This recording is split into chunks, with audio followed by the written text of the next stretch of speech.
Magandang umaga po sa bawat isa at ngayon pong umaga tayo po makapakinig ng salita ng Diyos. But before that, tayo po manalangin. Panginoon, marami pong salamat dakilang Diyos sa umagang ito. Ikaw pong patuloy na may taasan pong kalagitnaan. Ipunin po ang bawat puso namin, Ama, na maging sisidla ng mga salita mo, Diyos, ngayon pong umaga. Ikaw po patuloy na mag-bless sa basa sa amin spiritually, O God. And we pray, Father, for your power of your Spirit, O God, to move in our hearts this morning, oh God. We thank you, Jesus, for being with us, Holy Spirit, and Lord, anoint your servant. And we thank you, God, for the knowledge and wisdom. Through your word, oh God, we will be encouraged, oh Lord. We thank you, Father, in Jesus' name. Amen. And this morning, I just want to share about a nation in need. Need is a nation, ang ating pong Panginoon. At ito po ay matatagpuan po natin dito po sa book of Exodus chapter 31 verse 1 to 8. And it says here sa verse 1 that when the people saw that Moses delayed to come down out of the mountain, they gathered around Aaron and come on. And they said, make us some gods who can lead us. We don't know what happened to this fellow Moses who brought us here from the land of Egypt. Verse 2, so Aaron said, take the gold rings from the ears of your wives and your sons and daughters, and bring them to me.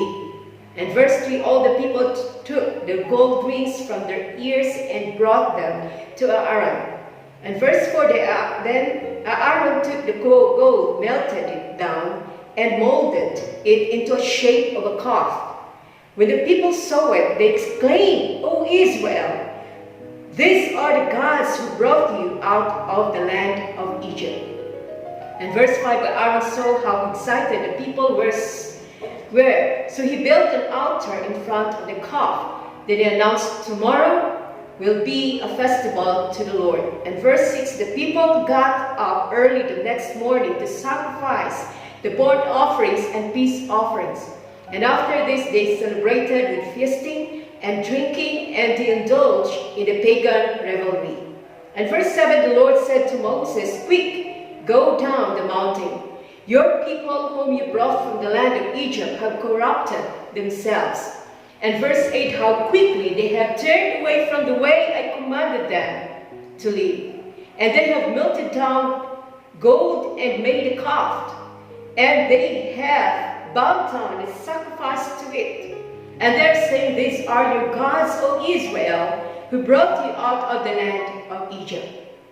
So even though Israel had seen the invisible God in action, they still wanted the familiar gods they could see and shape into whatever image they desired.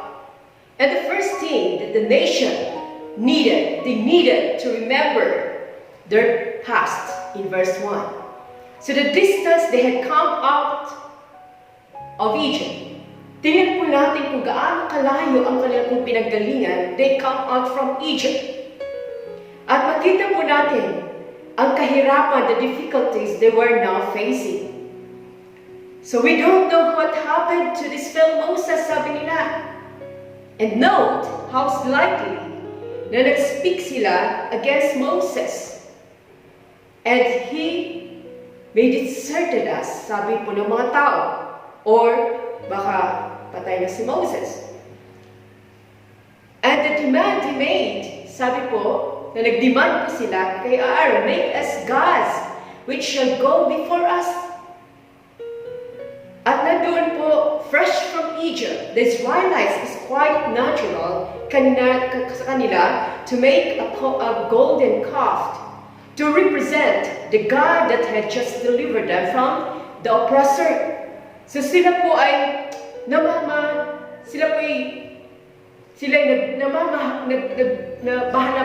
po sila. Dahil hindi nila nakikita ang Diyos. Ayaw po nila ng Diyos na hindi nakikita. Ayaw po nila ng Diyos na walang mukha. So makita po natin, they demand kay Aaron to make a God. So ano po bang paborito pong image of God po natin? Is it biblical yung ating image sa Panginoon? Is it adequate? So makikita po natin mga Israelites ay sila po ay gumawa ng gods. And that is against the law of God. Sinabi ng Panginoon, thou shalt not make any gods before me. So nandun po, makita natin, they disobey the word ng ating pong Panginoon. So una, na kailangan po ng nation, they needed to remember the past, how God delivered them from the works of the enemy. Delivered them from the land of Egypt, the land of slavery. Pero sila po ay nabubulagan na kanila pong pananampalataya sa mga gods na kanila pong natutunan sa Egypt. Pangalawang bagay po that a nation needed, they needed to remember God's provision. So verse 3 to 4. So consider the source ng kanilang prosperity doon sa Exodus chapter 3, verse 21 to 22. Sabi sa verse 21, and I will cause the Egyptian to look favorably on you. They will give you gifts when you go, so you will not live empty-handed. Verse 22, every Israelite woman will ask for articles of silver and gold and fine clothing from her Egyptian neighbors and from the foreign women in their houses. You will dress your sons and daughters with this, stripping the Egyptians of their wealth. Yan po ang pangako ng Panginoon. They needed to remember the prosperity. So, consider, where is the source of that prosperity? And it is God. Because that is the promise of God's Exodus chapter 3, verse 21 to 22. Consider how willing they were to sacrifice their possession. So nandun po, they're willing to sacrifice their possession.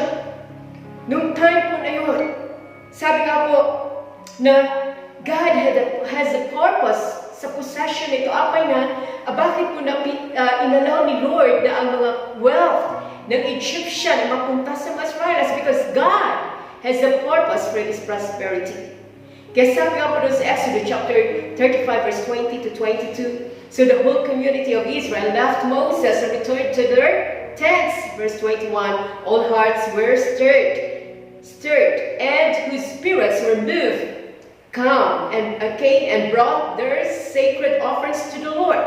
And they brought the materials needed for the tabernacle, for the performance of its rituals, and for the sacred garments. And verse 22 says that both men and women came, all where hearts were willing, and they brought to the Lord their offerings of gold brooches, earrings, rings from their fingers, and necklaces, and they presented gold objects of every kind as a special offering to the Lord. So those hearts were stirred, gave willingly to the tent of meeting. Ibig sabihin po, sila ay nagbigay ng kanila pong mga ari-arian for the pag-build ng tabernacle ng ating Panginoon. So with great enthusiasm, they gave because they knew how important giving was to completion for the house of God. So these people misused their possession. Nung time na naroon na po sila, ay naroon na sila po ay gumawa ng sariling Diyos-Diyosan po nila. At naklimutan nila kung saan galing ang kanila pong pagpapalang ito. It's galing kay Lord. Pero nalimutan nila, na misuse nila ang blessing ng Panginoon. These people misused their position. Naroon po kanilang binigay ito para lamang gumawa ng golden calf. At naroon po ay sayon ng kinamumunghingan ng ating Panginoon na kasalanan. And the third thing, they needed to remember God's purpose. Kailangan po na maalala nila ang purpose ng Panginoon. They rejected God's word in Exodus chapter 20, verse 1 to 5. Then God gave the people all this instruction. Verse 2, I am the Lord your God who rescued you from the land of Egypt, the place of slavery. Verse 3, you must not have any other God but me. You must not make yourself an idol of any kinds or an image of anything that in heavens and on earth or in the sea. Verse 5, you must not bow down to them or worship them, for I, the Lord your God, am jealous God who will not tolerate your affections for any other gods. I lay the sins of the parents upon their children. The entire family is affected, even children in the third and fourth generations of those who reject me. So sinabi ng Panginoon that they had rejected God's word. Nakalimutan nila ang salita ng Diyos. Nakalimutan nila ang sabi ng Panginoon ng Diyos.